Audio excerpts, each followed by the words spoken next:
Okay, so, we love diving deep into the stuff you send us, and this one is really interesting. Definitely. This YouTube video titled Learning English with Podcast Conversation, episode 01, it's from a channel called Podcast Speak English. Cool. We are all about understanding how we communicate and especially looking at how we express emotions. For sure. And this video is perfect for that. It's really focused on helping English learners grasp those nuances. Yeah, and it's not just for language learners, though, right? I mean, anyone who is interested in communication can get a lot out of this. Absolutely. I think we can all benefit from thinking more deliberately about the language we use to talk about our feelings. Exactly. Our mission today is to really pull out some of those core insights about how we express ourselves emotionally, particularly in the context of learning English. Sounds good to me.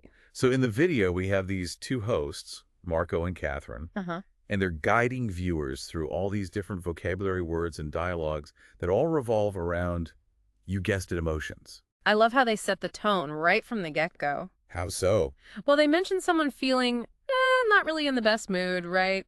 That immediately signals to the viewer, okay, we're going to be talking about feelings today. It's like a little sneak peek into what's to come. Exactly. I like how before they even jump into a full-blown dialogue, they give us this little vocabulary preview. Oh, yeah, that's really helpful for setting the stage. So they introduce down Mm-hmm. as like another way to say sad, which is so common. It is super common. You hear that all the time. And then they bring in grouchy to describe someone who is, in a bad mood and kind of being unpleasant to be around. Oh, and I love how they bring up Oscar the Grouch. From Sesame Street. Yeah, like a classic cultural reference that everyone can immediately relate to. It's such a perfect example. It's like you instantly get that feeling. And that's smart, right? Using something familiar to anchor the meaning, especially for language learners. Absolutely. It shows how much understanding emotional language relies on these shared experiences and cultural touch points. It makes it more relatable. Okay, let's get into the real meat of the video here. Let's do it. We've got this opening dialogue with Carrie, who's clearly going through something. Right away, you can tell something's up. So walk us through what's happening with Carrie. Well, she says she's feeling a bit down, and the reason is her boyfriend. Yeah, he is always getting upset and losing his temper over nothing. It's like that classic relationship dilemma where you feel like your partner's reactions are out of proportion. Yeah, it's a situation a lot of people can probably relate to. For sure. And her friend in the dialogue throws out a couple of ideas about why the boyfriend might be acting this way. Right. What are some of those initial thoughts? Well, first the friend suggests maybe he's just stressed out from working. That's a pretty common one. Oh, for sure. Work stress can definitely do a number on your mood. Especially if it's a demanding job. Yeah, and they describe his job as pretty nerve-wracking. So that could definitely be playing a role. And the friend also mentions the possibility that he's always in a really foul mood. Right, so it might not just be situational stress. Maybe there's something else going on. But then Carrie adds another layer of complexity. Okay, what's that? She says that when she tries to talk to him about it, he always shuts down and brushes me off. Ooh, that's got to be frustrating. It really does. Shuts down implies a complete emotional withdrawal. Yeah, he's not engaging at all. And brushes me off makes it sound like he's actively dismissing her attempts to connect. Like he's trying to avoid the conversation altogether. Exactly. Yeah. Two very different but equally unhelpful ways of avoiding communication. Totally. And then the friend throws out this pretty broad generalization about men. Oh, yeah, I remember this part. What was it again? The friend says that men can feel nervous, anxious, or on edge, and the only way they can express it is by trying to hide it through aggressiveness. That's an interesting take. Yeah, for sure. It's presented as a possible explanation for why the boyfriend might be behaving this way. Like maybe he's masking his vulnerability with anger. Exactly. It's definitely a sweeping statement, but it does raise some interesting points about how different people might process and express emotions differently. It definitely gets you thinking. And then the friend's advice takes this really unexpected turn. Oh, yeah, where they go from like reasonable suggestions to something completely out there.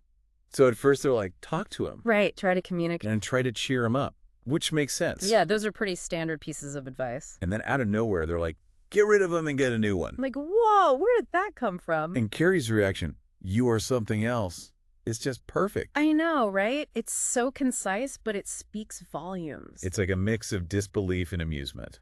And it really highlights how much context and tone of voice influence the meaning of even simple phrases. Totally. So this whole dialogue really sets the stage for the next section of the video, which is the language takeaway. Where they really hone in on specific vocabulary related to stress and anxiety. Exactly. What are some of the key terms they focus on? Well, they start with stressed out, which they explain is that feeling you get when you have too much stuff to do. Like when you're overwhelmed. Exactly. And they give these relatable examples like school deadlines and work projects. Things everyone has experienced at some point. Right. And they point out how common this phrase is in everyday spoken English. Like you'd often hear someone say, he's really stressed out lately. Yeah, it's definitely become a go-to phrase for expressing that feeling of being overloaded. And it's interesting how there's a slight difference in nuance between stressed and stressed out. Oh, definitely. While both refer to that state of mental or emotional strain, stressed out, often implies being at your limit. Like you're about to snap. Exactly. So then they move on to nerve-wracking. How do they define that one? They describe nerve-wracking as something that, well, racks our nerves, Makes sense. making us feel very tense, very anxious, very uncomfortable. Ugh. It's that feeling of your nerves being on high alert. And they use some really vivid examples to paint a picture, like suspense movies. Oh yeah, those can definitely get your heart racing. Or roller coasters and even high-stakes situations like being a doctor or skydiving. Things that really get your adrenaline pumping. Right. Even a tense sports match can be nerve-wracking. Those examples really help you visualize that physical sensation that comes with something being nerve-wracking. It's like you can feel it in your body. They also introduce on edge. What does that one communicate? On edge is explained as basically being easily angered or irritable. Oh, so like when everything is getting on your nerves? Yeah, exactly. They use the example of someone who is quitting smoking. Which is definitely known to make people a bit cranky. It can really mess with your mood. And then there's this funny little moment where they jokingly ask each other if they're on edge.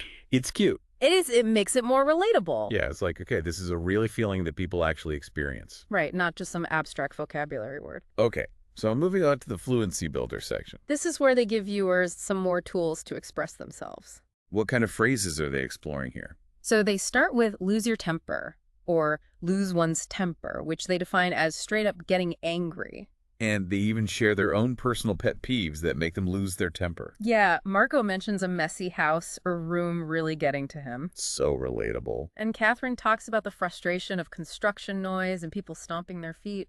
It's funny how these seemingly small things can trigger such strong reactions. Yeah, you wouldn't think those things would be such a big deal, but for some people, they can be major annoyances. And hearing those personal examples makes the phrase so much more relatable and easier to remember. Yeah, you can really picture those scenarios. What's the next phrase they cover? They move on to brush someone off, which is essentially ignoring them, or subtly signaling that you want them to go away. Like you're avoiding their company. Exactly. They give the example of someone making a flimsy excuse to avoid seeing a movie and then just walking away. Ouch. Yeah, it definitely highlights that being brushed off doesn't feel good. It's like a total dismissal of the other person's feelings. And I think most people can relate to that feeling of being ignored or dismissed regardless of their language background. Definitely, it's a universal experience. Yeah. What comes after that? The next one is cheer someone up.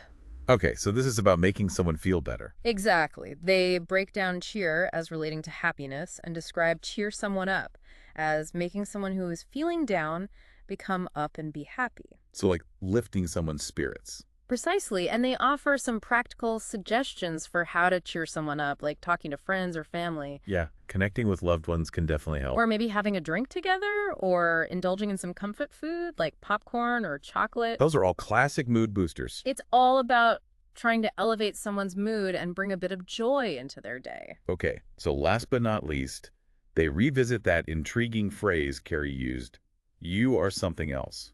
Oh, yeah, that one really stuck with me. So what's the breakdown on that phrase?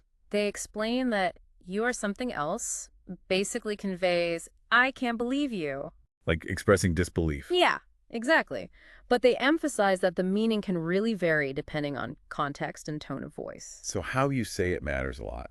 A lot. It can be playful and humorous between friends, like in Carrie's case. Right, it was clearly a lighthearted moment. But it can also be used more negatively in situations involving betrayal or shock. Like when someone does something completely unexpected. Exactly. So the delivery is key. Which is true for so much of spoken language The same words can take on different meanings depending on how they're said. Totally. It's all about the nuances. And then, towards the end of the video, Marco and Catherine get a bit personal. Oh, yeah. I love this part. They share some of their own experiences with these emotions and encourage the viewers to do the same. It makes the whole thing feel more human. So what kind of things do they reveal about themselves? Well, they talk about what makes them feel grouchy. What are their pet peeves? Catherine mentions mornings being a tough time for her. I think a lot of people can relate to that. Well, Marco points to untidiness as something that really bugs him. Yeah, clutter can definitely be a mood killer.